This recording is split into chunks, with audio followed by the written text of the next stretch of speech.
Ano nga ba ang dapat gawin kung sakaling nagpadala ka ng pera sa GCash, check mo naman yung phone number maging yung initial, kung kanino man to, pero yun nga lang nagkaroon ng problema kasi hindi nag-reflect yung pera doon sa pinagpadalan o hindi talaga niya nakuha yung pinadala mo via GCash. Ano yung dapat gawin? Tara pag-usapan natin.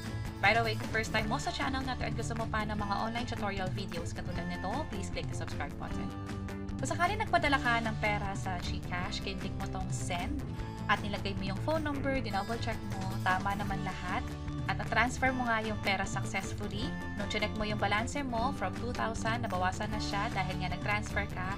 Yun nga lang, nung check mo doon sa pinagpadalan mo, nalaman mo na hindi niya nakuha yung pera. Dito sa transaction history niya, walang pumasok na 2,000 pesos.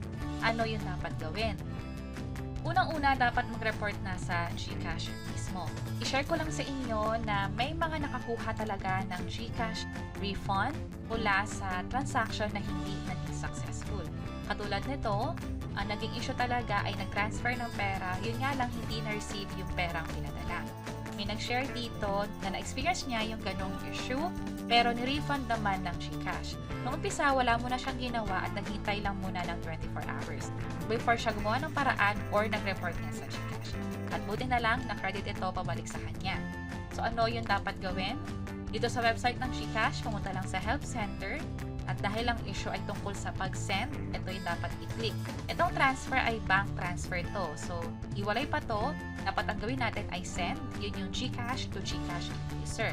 Ang i-click natin dito ay get help with send money at i-click dito kung ano man yung issue ninyo o kung ano man yung pinakamalapit.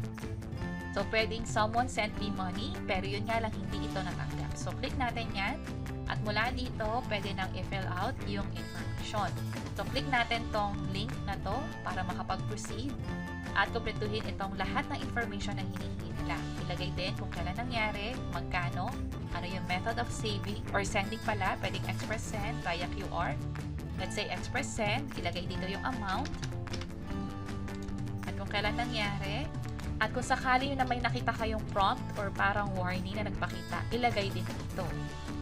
Halimbawa ito, kung sakaling wala naman, i-click lang tong blank at pwede nang i-note dito yung issue.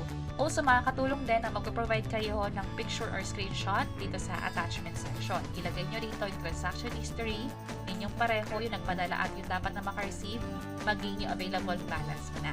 At maghintay lang ng feedback mula sa GCash. Pwede nyo i-check yung email ninyo or yung app ninyo para sa notification tungkol sa issue. And by the way, dito sa na-share ko nga pala, may mga naka-experience na successfully na refund yung transaction sa account nila. Pero may mga pagkakataon din dito na kailangan din kulitin yung support ng GCash para ma-resolve nga yung issue. Kapag ganyan, kung nag-report na kayo at wala pa rin kayo nakukuhang feedback, pwede naman kayong tumawag sa kanila mismo. Dito sa contact us nila, andito yung hotline ng GCash. And that's it. Sana nakatulong tong video na to. Kung o pakiclick ang like button at para sa iba't ibang mga tutorial videos, pwede nyo i-check ito nasa baba. Sana makatulong and see you sa mga next videos.